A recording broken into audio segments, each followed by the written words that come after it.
When you've stared down a ghost, fought off a secret cult, and sealed a portal between dimensions, you expect life to calm down. You expect coffee to taste normal again, your boss to stop yelling about missed shifts, and your heart rate to stay under sprinting from explosions levels. But no, 3 months later, there it was.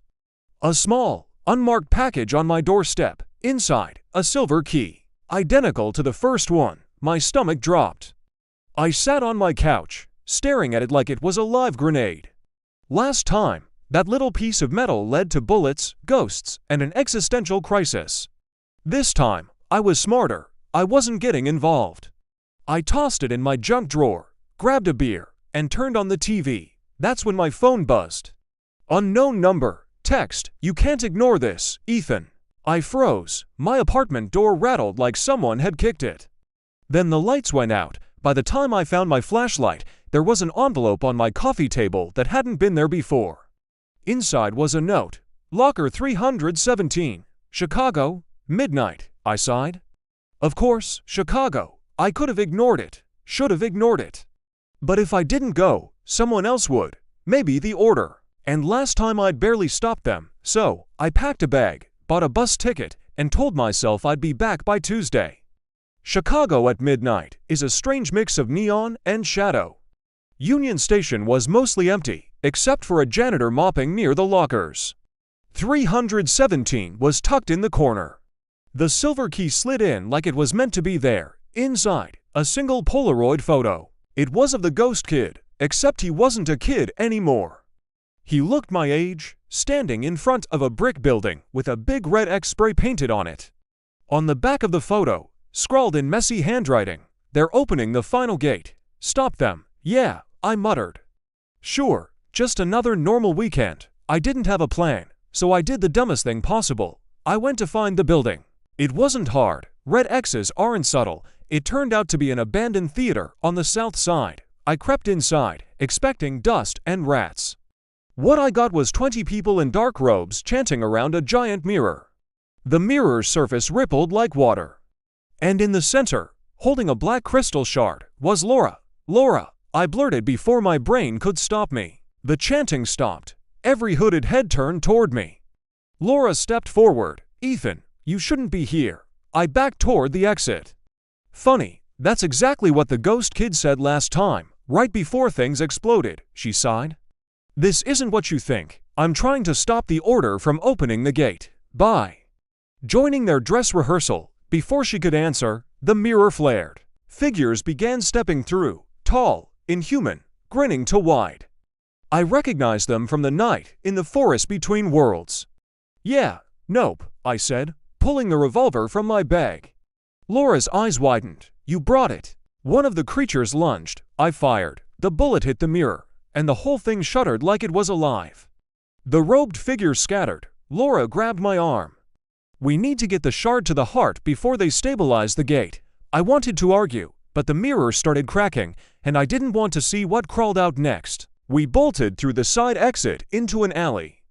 The sound of shattering glass followed us, along with that awful laughter. We drove through the night, heading west. Laura explained between gas station coffees that the heart wasn't destroyed when I shot it, just sealed. But now someone had found the pieces to break that seal. The shard she'd taken from the order was one of 3. And guess who they wanted to carry the last piece? Me. I told her I wanted a refund on being chosen. By dawn, we were in Iowa, chasing a lead on the second shard. It turned out to be hidden in a silo owned by a farmer named Gus, who swore he'd never seen no ghost, but the corn talks sometimes. We found the shard in an old chest in his barn, right before the order SSUVS rolled up. We hid in the loft. Laura whispered, "On my signal, we jump, jump." As in, out the window. Do you see another way? I didn't, so we jumped, landed in a haystack. Rolled into the cornfield, ran until my lungs burned. When we stopped, the ghost kid was standing there. Except now he wasn't flickering, he was solid. And he looked furious. "You're too slow," he said. "They have the third shard, they'll be at the gate by tonight." I tried to ask where the gate was, but he just said, "Follow," and took off into the corn. We ended up in a clearing where a weathered stone arch stood, just sitting there in the middle of Iowa like it had been waiting centuries. The ghost kid turned to us. This is the final gate. Once all 3 shards touch the heart, it opens forever, and then headlights appeared on the ridge. We didn't have time to think. The SUVs roared into the clearing. Figures in robes poured out. Laura pulled her gun. The ghost kid pulled a sword, because apparently ghosts can have swords now. I gripped the revolver and prayed I didn't shoot myself. They came at us in waves, chaos, shouts, gunfire, blades flashing. I saw Laura take down 2 robed figures before one tackled her. I fired, and he went down. The ghost kid was a blur, his sword cutting through anything that got close. Then a man in a gold mask stepped forward, holding the 3rd shard. His voice was like oil. "You can't stop this, Ethan. The worlds are meant to merge." I said the only thing I could think of. "Yeah, well, so were peanut butter and pickles, and that didn't work out either." He sneered and lunged for the heart, which the ghost kid was holding. The shards flew from their owner's hands, drawn toward it. I don't know what made me do it, but I dove forward, grabbed all 3 shards mid-air, and slammed them into the revolver's cylinder. Light exploded, the ground shook, the stone arch split open like it was birthing a storm. I heard voices, hundreds, maybe thousands, whispering in languages I didn't know but somehow understood. Promises, threats, warnings. Laura was shouting at me, but I couldn't hear her. The ghost kid grabbed my face. "It has to be you," he said. "You have to choose." I looked into the gate. On the other side was a city, alien, impossible, beautiful. And behind me was Earth. I took a deep breath, aimed the revolver at the heart, and pulled the trigger. The explosion knocked me off my feet. When I opened my eyes, the arch was rubble. The shards were gone. The heart was gone. The clearing was empty except for me and Laura. The ghost kid was gone. Laura sat beside me, covered in dirt and bruises. "You did it," she said. "It's over." I wanted to believe her. But as we drove back towards civilization, I kept thinking about that city in the gate and how beautiful it had looked. Weeks later, life was almost normal again. I'd gone back to my apartment, my job, my boring routine. I told myself I was done with keys and gates and ghosts. Then one night, I woke to a tapping on my window.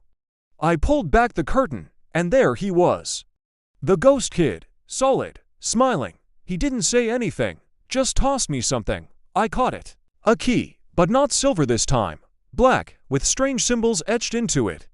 I shouted after him, but he was already gone, fading into the night. I sat on my bed, holding the key, feeling the weight of it. It was heavier than it looked, and then my phone buzzed. A text from an unknown number, round 3. I laughed, because what else can you do when the universe won't leave you alone? I pocketed the key. "Yeah," I said to the empty room. "Why not?" And with that, I started packing, because if there's one thing I've learned, it's that you don't ignore the knock at your door.